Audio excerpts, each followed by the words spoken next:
नमस्कार, मैं हूं कनुप्रिया सत्तन और आप देख रहे हैं खबर 100 न्यूज।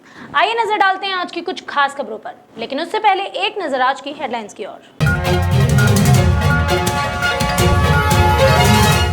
पूर्व मंत्री जीतू पटवारी का शिवराज सरकार पर निशाना। जीतू पटवारी बोले, सीएम के लिए कोरोना आपदा नहीं अवसर है। कांग्रेस प्रवक्ता अजय सिंह यादव का तीखा वार। कोरोना पर सरकार कर रही लीपापोती, प्रदेश की जनता हो रही परेशान। मंत्री उषा ठाकुर ने निकाली जागरूकता रैली। मास्क पहनने के लिए फैलाई जागरूकता, सोशल डिस्टेंसिंग पर दिया जोर। और भारतीय जनता पार्टी को हुए 42 साल पूरे, पार्टी ने अमृत दिवस के रूप में मनाया स्थापना दिवस।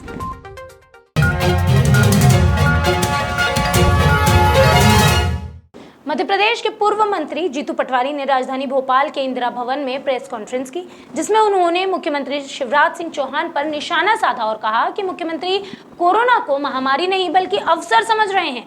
साथ ही पटवारी ने कहा कि सीएम शिवराज अवसर का लाभ उठाते हुए प्रचार कर रहे हैं और सैकड़ों अभियान के नाम पर सैकड़ों की भीड़ भी इकट्ठा कर रहे हैं।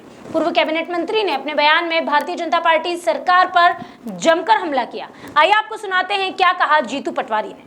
प्राइवेट अस्पतालों का अधिग्रहण हो, मेडिकल कॉलेजों का भी अधिग्रहण हो, ये सरकार राष्ट्रीय आपदा, और इस राष्ट्रीय आपदा में फिर से सरकार अपने सरकारी सेंटर कोविड को लेकर जो सरकारी सहायता थी वो चालू कर। ये प्रायोरिटी पे होना चाहिए। आप आपका मुंह, आपका चेहरा नहीं छुपा सकते। सरकार अपना मुंह नहीं बचा सकती, अपना कर्तव्य नहीं बचा सकती। हमारी मांग है कि सरकार फिर से कोविड के सेंटर चालू करे, जिसमें गरीबों का इलाज हो। जो बेमौत मर रहे हैं या उनकी लूट हो रही है उसको रोका जाए। आरटीपीसीआर टेस्ट आसपास के राज्यों में कम से कम पैसे में हो रहे हैं। हमारे यहां पर अभी आपने कम किया, अभी तक आप लूट रहे थे। अभी भी 900 है, दूसरे राज्यों में 400 और 500 है। आप वो फ्री करें और उनकी संख्या बढ़ाएं, यह कांग्रेस पार्टी मांग करती है। मंगलवार को मध्य प्रदेश कांग्रेस कमेटी के प्रवक्ता अजय सिंह यादव ने मीडिया से बातचीत करते हुए बताया कि मध्य प्रदेश में कोरोना संक्रमण से हालात बद से बदतर हो गए हैं। अजय सिंह यादव की अगर माने तो सरकार कोरोना के मामले में बस लीपापोती कर रही है। ऐसे में हम सरकार से मांग करते हैं कि सभी जिलों में सरकारी और प्राइवेट अस्पतालों की जानकारी सार्वजनिक होना चाहिए, जिससे कोरोना वायरस से संक्रमित मरीज और उनके परिजन इधर उधर धक्के नहीं खाएंगे। अजय सिंह यादव ने अपने बयान में यह भी कहा कि सरकार की लापरवाही का खामियाजा प्रदेश की जनता को भुगतना पड़ रहा है। मध्य प्रदेश में कोरोना संक्रमण से हालात बद से बदतर हो गए हैं, बेकाबू हो गए हैं। लोगों को इलाज नहीं मिल रहे हैं, मरीजों को घर पे रखा जा रहा है, अस्पतालों में जगह नहीं है, ऑक्सीजन बेड नहीं है, वेंटिलेटर नहीं है और सरकार लीपापोती कर रही है। हम सरकार से मांग करते हैं कि प्रत्येक जिले में सरकारी और प्राइवेट अस्पतालों में कितने बिस्तर उपलब्ध हैं, कितने बिस्तर भरे हैं, कितने ऑक्सीजन बेड खाली हैं, कितने वेंटिलेटर खाली हैं, यह प्रतिदिन सार्वजनिक होना चाहिए, ताकि कोरोना संक्रमित और उनके परिजन इधर उधर धक्के न खाएं और अपना इलाज करवा सकें। सरकार पूरी तरह असफल हुई है। एक साल में कोरोना से लड़ने के लिए इस तरह की अधोसंरचना तक खड़ी नहीं कर पाई है। इसका खामियाजा प्रदेश की जनता को भुगतना पड़ रहा है। जनता भारतीय जनता पार्टी और इस शिवराज सिंह सरकार को कभी माफ नहीं करेगी। इंदौर जिले में लगातार बढ़ रहे कोरोना संक्रमण को देखते हुए कैबिनेट मंत्री उषा ठाकुर ने सोमवार शाम महू की कोतवाली चौक से जीप में सवार होकर जागरूकता रैली निकाली।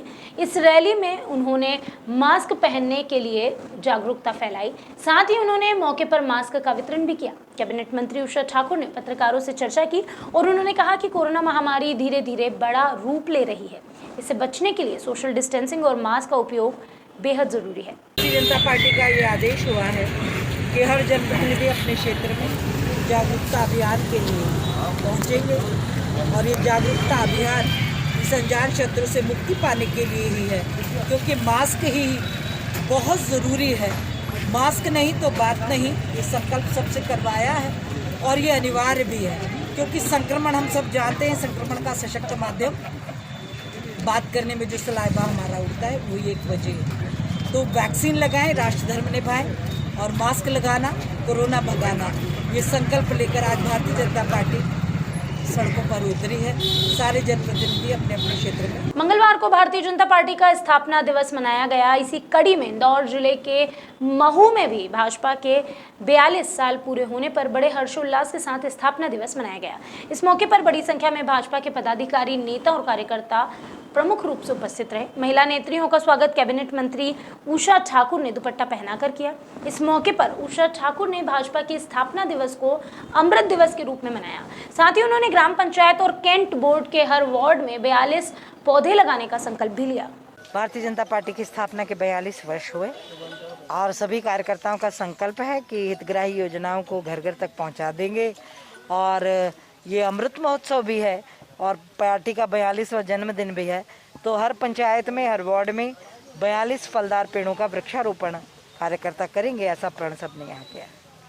मंगलवार को धार जिले की निसरपुर चौकी क्षेत्र में पुलिस ने 2 शव बरामद किए। बता दें कि बागनी नदी में सोमवार को लक्ष्मी मछली पकड़ने के लिए गई, लेकिन लक्ष्मी मछली पकड़ने के लिए गहरे पानी में उतर गई और डूबने लगी, जिसे देखकर लक्ष्मी का पति लक्ष्मी को बचाने के लिए नदी में कूदा, लेकिन पति और पत्नी दोनों की डूबने के कारण मौत हो गई। इस मामले में पुलिस ने शव को पोस्टमार्टम कर परिजनों को सौंप दिया है।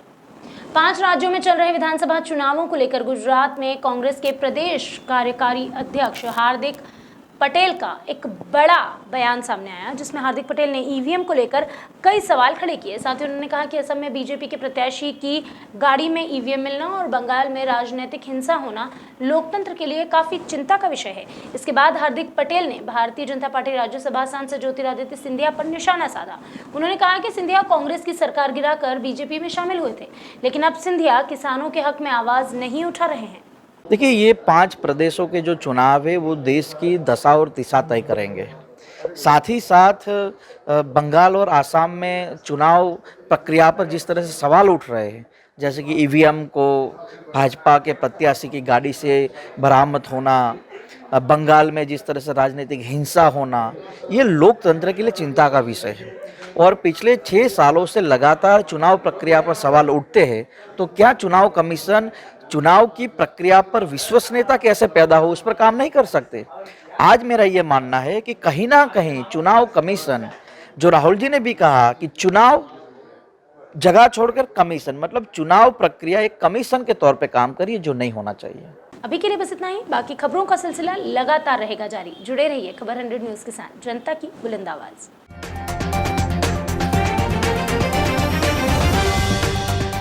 अगर आप रहना चाहते हैं अपडेटेड, सब्सक्राइब कीजिए खबर 100 न्यूज, बेल आइकन दबाइए, सारे नोटिफिकेशन सबसे पहले पाइए।